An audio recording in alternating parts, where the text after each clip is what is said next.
Super टेस्टवाली ही dish बघितल्यानंतर असं वाटतं किती खर्च लागला असेल बनवायला, खूप महागाची असेल.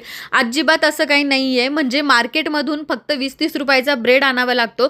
बाकी मटार, बटाटे वगैरे घरातलंच तुम्ही साहित्य वापरून ही बनवू शकता. अगदी ह्याच्यामध्ये चीजही घालू शकता. तुम्हाला बर्थडे वगैरे जर असेल घरी तुमच्या कुणाचा पण, तर बाहेरून समोसे वगैरे आणायची काहीच गरज नाही. बनवायला इतकी सोपी ना.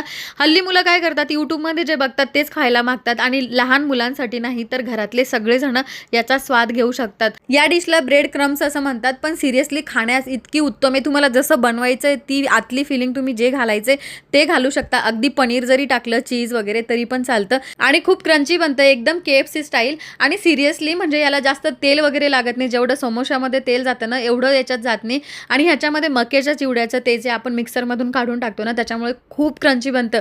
सिरियसली मी अर्ध्या तासानंतर व्हिडिओ शूट केला, त्यावेळी पण हे कडकच होतं.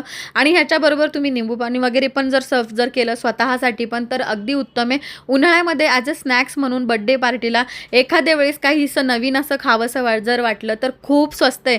आणि अगदी म्हणजे तुम्हाला माझी डिश जर नसेल कळत मी बनवलेल्या व्हिडिओमध्ये, तर यूट्यूबला जाऊनही तुम्ही दुसऱ्याचं व्हिडिओ बघूनही बनवू शकता. पण सिरियसली एक वेळ नक्की ट्राय करा.